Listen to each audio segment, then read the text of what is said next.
Hello hi అండి, అందరూ ఎలా ఉన్నారు? ఇవాళ వీడియోలో ఈపీఎఫ్ ఖాతాదారులకి ఓవర్లాప్ ఇష్యూ సంబంధించిన ముఖ్యమైన విషయాలు అయితే నేను చెప్పబోతున్నాను.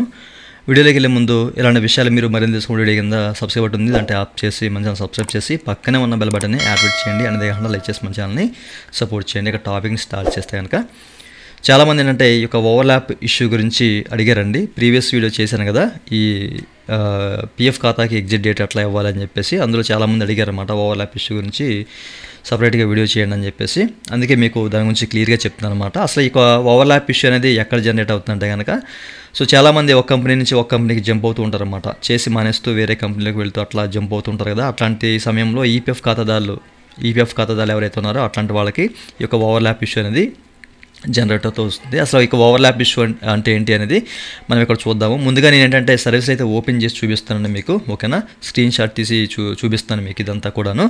లాస్ట్ వీడియోలో ఈ అకౌంట్ సంబంధించి నేను పిఎఫ్ ట్రాన్స్ఫర్ చేయడం కానివ్వండి, ఎగ్జిట్ డేట్లు ఇవ్వడం ఇట్లాంటివన్నీ చేశానండి. ఆ వీడియోలు మీరు చూడాలంటే కనుక ఈ వీడియో కింద మీకు డిస్క్రిప్షన్లో ప్రొవైడ్ చేస్తాను. లేదంటే కనుక ఈ వీడియో ఎండలో మనకి వీడియోస్ అనేవి ప్లే అవుతూ ఉంటాయి అనమాట. అవి చూడండి మీకు ఎండ స్క్రీన్లో, ఓకేనా?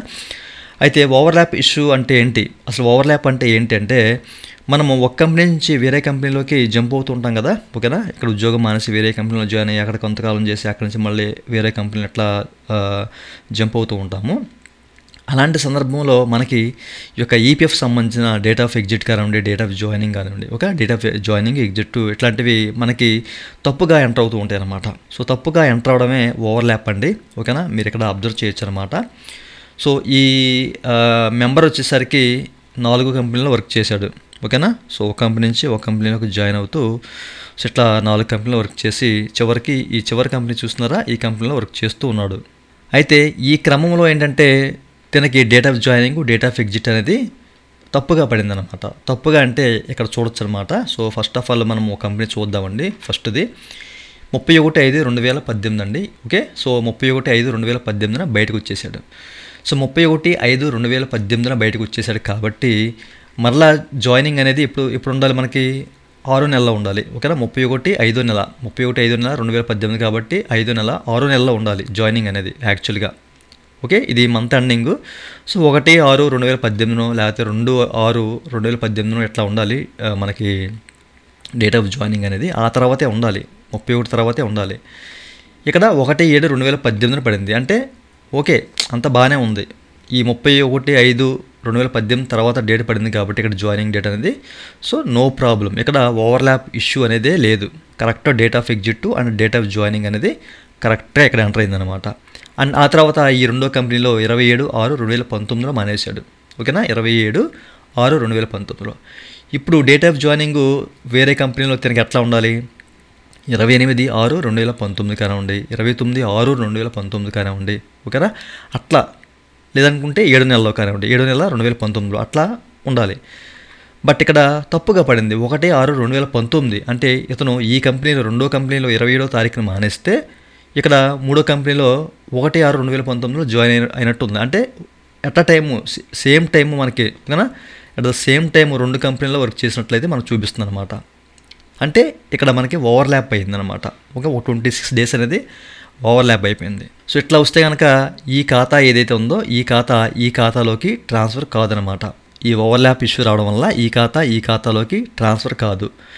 మూడో కంపెనీతోనే అనుకుందాం, మూడో కంపెనీతోనే తను పూర్తిగా ఉద్యోగం మానేసి వేరే ఏదో చూసుకున్నాడు, అంటే ఏదైనా వ్యాపారం కానివ్వండి లేకపోతే స్వయం ఉపాధి ఏదైనా ఇంటికాడ ఉండి వర్క్ చేసుకుంటున్నాడు అని చెప్పేసి అనుకుందాం. బట్ ఇతను ఇప్పుడు మనకి ఫైనల్ సెటిల్మెంట్ చేయాలంటే తప్పనిసరిగా ఈ ఖాతా నుంచే, ఈ మూడో ఖాతా నుంచే చేయాలి యాక్చువల్గా. ఎందుకంటే ఇక్కడ మానేశాడు కాబట్టి పూర్తిగా ఇంకా ఈపీఎఫ్ ఖాతాని ఇతను ఇంకా యూజ్ చేయడు. సో ఈ మూడో కంపెనీ నుంచే తను యాక్చువల్గా ఏంటంటే ఫైనల్ సెటిల్మెంట్ చేయాలి. ఫైనల్ సెటిల్మెంట్ చేసినప్పుడు ఏమవుద్ది, ఈ మూడో ఖాతాలో ఉన్న డబ్బులు మాత్రమే వస్తాయి. ఎందుకంటే ఈ రెండు కూడా మనకి ట్రాన్స్ఫర్ చేయలేదు. ట్రాన్స్ఫర్ చేస్తే ఈ మూడో కంపెనీ నుంచి మొత్తం విత్డ్రా చేసుకోవచ్చు. బట్ ఇక్కడ ఓవర్లాప్ ఇష్యూ వచ్చింది. ఈ మొదటి కంపెనీ ఉంది కదండి, ఈ మొదటి కంపెనీ మూడో కంపెనీలోకి ట్రాన్స్ఫర్ అయిపోద్ది. బట్ ఈ రెండో కంపెనీ మాత్రం ఈ మూడో కంపెనీలోకి ట్రాన్స్ఫర్ కాదు, ఓకే? సో ఈ సందర్భంలో మనకేంటంటే ఇష్యూ అవుతుంది. ఈ రెండో కంపెనీలో ఎక్కువ డబ్బులు ఉంది, ఎక్కువ సర్వీస్ చేసి మనం ఎక్కువ డబ్బులు పోగేసుకున్నాం అనుకోండి, అప్పుడు చాలా ఇబ్బంది పడాల్సిన అవసరం అయితే ఉంటుంది. ఎందుకంటే ఫైనల్ సెటిల్మెంట్ అనేది ఈ మూడో కంపెనీలో మాత్రమే జరుగుతుంది. సో ఓవర్లాప్ ఇష్యూ వల్ల ఇంత ఇబ్బంది ఉంటుందన్నమాట. ఓవర్లాప్ ఇష్యూ అనేది ఆ విధంగా వస్తే ఈ విధంగా ఇబ్బందికరంగా ఉంటుందన్నమాట. ఈ మూడో కంపెనీ ఈ రెండో కంపెనీలో ఎక్కువ డబ్బులు ఉన్నాయనుకోండి, అవి ఈ మూడో కంపెనీలకు మనం ట్రాన్స్ఫర్ చేయలేము. ఫైనల్ సెటిల్మెంట్ చేస్తే ఈ మూడో కంపెనీకి సంబంధించిందే ఫైనల్ సెటిల్మెంట్ అవుద్ది. ఇందులో మాత్రమే డబ్బులు వస్తాయి. వన్స్ ఫైనల్ సెటిల్మెంట్ అయిపోయిందంటే మనం ఆన్లైన్లో ఇంకా చేయడానికి అవకాశం ఉండదు, ఫైనల్ సెటిల్మెంట్ చేయడానికి అవకాశం ఉండదు అనమాట. ఆఫ్లైన్లో మాత్రమే చేయాలి. అదొక పెద్ద తలనొప్పి. ఓకే, సో ఓవర్లాప్ ఇష్యూ వచ్చింది. ఇప్పుడు మనం ఏం చేయాలి? ఓవర్లాప్ ఇష్యూ వచ్చిందండి, ఏం చేయాలి? సో ఫస్ట్ ఆఫ్ ఆల్ మీకు ఎట్లాంటి ఓవర్లాప్ ఇష్యూ వచ్చిందంటే కనుక మీరు ఏం చేయాలి అనేది ఇప్పుడు చెప్తానండి. అయితే మనకి ఎగ్జాంపుల్గా ఏంటంటే ఈ సర్వీస్ ఇవి మనకి బాగా యూజ్ అవుతుందన్నమాట. ఇక 4 కంపెనీలు కనిపిస్తున్నాయి కదా, ఈ ఎగ్జాంపుల్గా మనకి ఇమేజ్ బాగా ఉపయోగపడుతుంది అనమాట. సో ఫస్ట్ ఆఫ్ ఆల్ ఏం చేయాలి? మనకి 2 దారులు ఉన్నాయి. 2 దారిలో ఫస్ట్ దారి వచ్చేసరికి సో మేము ఇక్కడ చెక్ చేసుకోవచ్చు, వేరే కంపెనీలో జాయిన్ అవ్వాలి. ఓకేనా, వేరే కంపెనీలో జాయిన్ అవ్వాలి. ఇతను 4వ కంపెనీలో జాయిన్ అయ్యాడు. ఓకే, మనకు ఉదాహరణకి ఇది బాగుంది. 4వ కంపెనీలో జాయిన్ అయ్యాడు. 4వ కంపెనీలో ఎప్పుడు జాయిన్ అయ్యాడు? 1/4/2020. ఆ ముందు కంపెనీ ఏముంది? 1/1/2020. సో ఇప్పుడు మనకి జాయినింగ్ అనేది 2/1/2020, 3/1/2020 అట్లా ఉండాలి. బట్ మనకి ఇక్కడ 1/4/2020 ఉంది. Okay, no problem. ఓకేనా, 1వ నెల తర్వాతే ఉంది, అంటే 4వ నెలలో జాయిన్ అయ్యాడు కాబట్టి ఇది ఓవర్లాప్ అవ్వదు. సో ఇప్పుడు ఈ 4వ కంపెనీలో తను వర్క్ చేసుకుంటూ మానేశాడండి. కనీసం ఏంటంటే మీకు ఒక విషయం చెప్తున్నాను, మీరు ఫైనల్ సెటిల్మెంట్ చేయాలంటే కనుక కనీసం ఒక కంపెనీలో 1 సంవత్సరం పాటు చేయండి. అంటే మినిమం కనీసం 8 నెలలైనా చేయండి. ఓకేనా, 8 నెలల్లో 8 months అబోవ్ సర్వీస్ మీరు చేస్తే అప్పుడు మీకు ఫైనల్ సెటిల్మెంట్ అవుతుంది. ఈ విషయాన్ని మీరు గమనించాలి. ఓకే, మనకి యాక్చువల్గా 6 months చేయాలి. బట్ 6 months చేసిన అంటే 7 months చేసి కూడా కొన్ని కేసెస్ అనేవి ప్రాబ్లంలో పడ్డాయి. అందుకే మీరు చెప్తున్నాను అనమాట, 8 నెలల కనీసం 8 నెలలైనా వర్క్ చేయండి. అసలు కనీసం సంవత్సరమే చేయండి. సంవత్సరం చేస్తే మీకు ఎట్లాంటి ఇబ్బంది ఉండదు అనమాట. అయితే తను 4వ కంపెనీలో వర్క్ చేస్తూ మానేశాడు. ఓకేనా, 1 year చేసి మానేశాడు. ఇప్పుడు తిను ఇక్కడ ఓవర్లాప్ అయిన 2 కంపెనీలు కూడా ఈ కంపెనీలోకి ట్రాన్స్ఫర్ చేయొచ్చు. ఎందుకంటే మనకి ఇక్కడ ఈ కంపెనీ చూసుకుంటే ఇక్కడ 27/6/2019 ఉంది, ఇక్కడ 1/4/2020 ఉంది. బట్ ఈ 2 కంపెనీలు చూసుకుంటే ఓవర్లాప్ లేదు.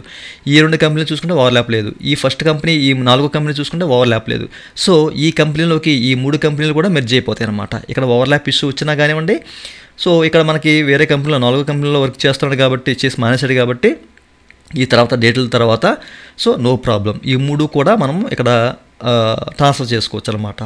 ఓకేనా, మీకు ఒకవేళ అట్లాంటి ఓవర్లాప్ ఇష్యూ వస్తే కనుక ఇక మనకి 2వ కంపెనీ 3వ కంపెనీకి ఓవర్లాప్ ఇష్యూ వచ్చింది కాబట్టి 4వ కంపెనీలో జాయిన్ అయ్యాడు, 1 సంవత్సరం పాటు చేసి మానేశాడు. సో నో ప్రాబ్లం, ఈ 3 కంపెనీలు ఇందులోకి ట్రాన్స్ఫర్ చేసుకోవచ్చు. అండ్ ఆ తర్వాత ఫైనల్ సెటిల్మెంట్ చేసుకోవచ్చు. మీకు ఈ విషయాలు క్లియర్గా అర్థమే కదా. ఎప్పుడైనా మీకు ఎట్లాంటి ఓవర్లాప్ ఇష్యూ వస్తే కనుక మీరు 4వ కంపెనీలో జాయిన్ అవ్వండి. ఎందుకంటే చెప్తున్నాను, ఇది ఎవరైతే సర్వీస్ కంటిన్యూ చేస్తున్నారో అట్లాంటి వాళ్ళ కోసం అని చెప్తున్నాను. ఓకేనా, మీరు సర్వీస్ చేస్తున్నారు కాబట్టి ఈ విషయాన్ని మీరు గుర్తుపెట్టుకుంటారు అన్న ఉద్దేశంతో చెప్తున్నాను. ఒకవేళ మీకు ఎట్లాంటి ఇష్యూ వస్తే 4వ కంపెనీలో వర్క్ చేసి కనీసం 1 సంవత్సరం పాటైనా వర్క్ చేసి అప్పుడు మానేసి ఈ 3 కూడా మెర్జ్ చేసుకోండి. ఓకే, సో ఎందుకంటే ఒక్కొక్కళ్ళు ఎక్కువ సర్వీస్ చేస్తూ ఉంటారు అన్నమాట. ఒక్కొక్క కంపెనీలో ఎక్కువ సర్వీస్ చేస్తూ మానేస్తూ ఉంటారు. ఎక్కువ డబ్బులు ఉంటాయి, 1,00,000 2 లక్షలు, ఒక్కొక్కరు 10 లక్షలు కూడా ఉంటాయి అన్నమాట. ఆ డబ్బులు ఎందుకు పోగొట్టుకోవడం? వేరే కంపెనీలో జాయిన్ అయిపోయి చక్కగా 3 ట్రాన్స్ఫర్ చేసుకొని ఇట్లా చెప్తున్నాను ఉదాహరణగా ట్రాన్స్ఫర్ చేసుకొని ఇక్కడ ఫైనల్ సెటిల్మెంట్ చేసుకుంటే అట్లాంటి ఇబ్బంది ఉండదు. ఓకేనా, ఇదొక దారి ఉంది. ఇంకొకటి మనకి సెకండ్ వే ఏంటంటే జాయింట్ డిక్లరేషన్ అండి.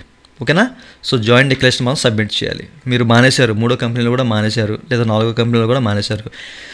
ఏదైనా ఓవర్లాప్ ఇష్యూ వచ్చింది, 3వ కంపెనీ 4వ కంపెనీయో లేకపోతే 2వ కంపెనీ 3వ కంపెనీయో, సో ఏదో ఒకటి ఓవర్లాప్ ఇష్యూ వచ్చిందండి.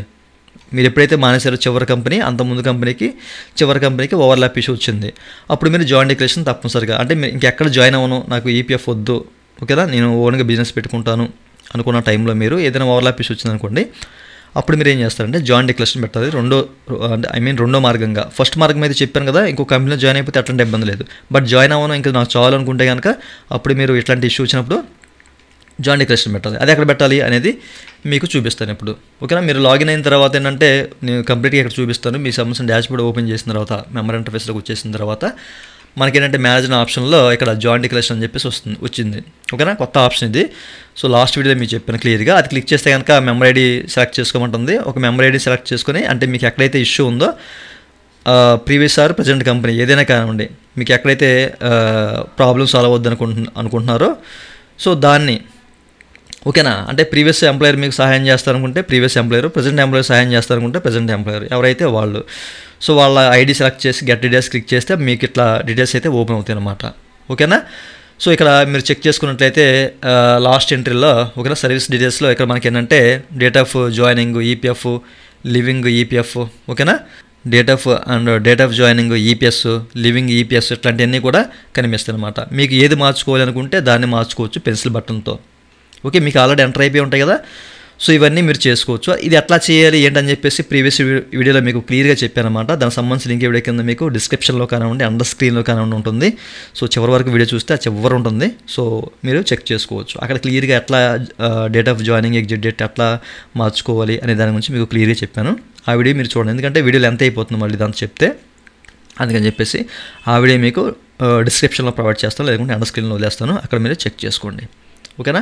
సో ఈ 2 మార్గాల ద్వారా మనం మన సంవత్సరం ఓవర్లాప్ ఇష్యూ అనేది సరి చేసుకోవచ్చు. మనకి ఎప్పుడైతే ఓవర్లాప్ ఇష్యూ వచ్చిందో వేరే కంపెనీలో జాయిన్ అయ్యి సో దాన్ని అవన్నీ ట్రాన్స్ఫర్ చేసుకోవడమా, లేకపోతే జాయిన్ డిక్లరేషన్ ఇవ్వడమా, ఈ రెండు మార్గాల ద్వారా మనం ఓవర్లాప్ ఇష్యూ అనేది పోగొట్టుకోవడానికి అవకాశం ఉంటుందన్నమాట. ఇంకో 3వ మార్గం ఉంది, ఆఫ్లైన్లో చేయొచ్చు. బట్ ఆఫ్లైన్లో ఇప్పుడు అప్లికేషన్స్ అనేవి వాళ్ళు తీసుకుంటారా తీసుకోరా అనేది అయితే మనం చెప్పలేమండి. ఎందుకంటే జాయిన్ డిక్లరేషన్ అనేది మనకి ఆన్లైన్లో వచ్చింది ఆప్షను, సో వాళ్ళు యాక్సెప్ట్ చేయవచ్చు. బట్ ఏంటంటే ఈ జాయిన్ డిక్లరేషన్ ఎవరైతే కంపెనీ మానేస్తారో అట్లాంటి వాళ్ళకి అనమాట. ఓకేనా. ఒకవేళ మీ ఈపీఎఫ్ ఖాతాలో ఏదైనా ప్రాబ్లమ్స్ ఉన్నాయనుకోండి, మీరు ఇట్లా లాగిన్ అవ్వలేరు, సో జాయిన్ డిక్లరేషన్ ఆన్లైన్లో ఇవ్వలేరు. అలాంటి సందర్భంలో మనము ఆఫ్లైన్లోనే ఇవ్వాలి తప్పనిసరిగా. సో మీరు ట్రై చేయండి, ఈపీఎఫ్ ఆఫీస్లో మీ సంబంధించిన ప్రాబ్లం అని చెప్పండి, మేము ఇట్లా లాగిన్ అయ్యి చేయలేకపోతున్నామండి. ఓకేనా, మా డాష్బోర్డ్ అసలు మేము ఇక్కడ మా ఈపీఎఫ్ ఖాతాని అయితే లాగిన్ చేయలేకపోతున్నాము, అందుకని చెప్పేసి అంటే కొన్ని ఇష్యూస్ ఉన్నాయి, అందుకే జాయిన్ డిక్లరేషన్ అనేది ఆఫ్లైన్లో ఇస్తున్నాము. ఈ విషయాన్ని మీరు గమనించాలి. సో మీరు కాస్త దయచేసి దీన్ని యాక్సెప్ట్ చేయండి అంటే వాళ్ళు యాక్సెప్ట్ చేస్తారు, వాళ్ళు కూడా అర్థం చేసుకుంటారు. ఓకే, మీరు రిక్వెస్ట్ చేయకుండా ఏ పని అవ్వదు, ఈ విషయాన్ని మీరు గమనించాలి. ఓకేనా, ఈపీఎఫ్ ఆఫీస్లో రిక్వెస్ట్ చేస్తే మీరు యాక్సెప్ట్ చేస్తారు. సో జాయిన్ డిక్లరేషన్ అనేది ఆ విధంగా ఇవ్వాల్సిన అవసరం అయితే ఉంటుందన్నమాట. చూసారు కదా, ఈ 2 మార్గాల ద్వారా ఓవర్లాప్ ఇష్యూ ఎలా వస్తుంది ఏంటని చెప్పేసి మీకు క్లియర్గా అర్థమైంది అనుకుంటున్నాను. ఇంకా మీకు దీని మీద ఏదైనా డౌట్స్ ఉంటే ఈ వీడియో కింద కామెంట్ చేసి కామెంట్ చేయండి. ఇదండి వాళ్ళ వీడియో. ఈ వీడియో మీకు నచ్చినట్లయితే వీడియో కింద లైక్ బటన్ ఉంది, లైక్ చేసి మన ఛానల్ సపోర్ట్ చేయండి. అలాగే ఇలాంటి విషయాలు మీరు మళ్ళీ తెలుసుకునే వీడియో కింద సబ్స్క్రైబ్ ఉంటుంది, దాంట్లో ఆప్ చేసి మన సబ్స్క్రైబ్ చేసి పక్కన ఉన్న బట్టి ఆడ్ చేయండి. Thank you for watching. జై హింద్.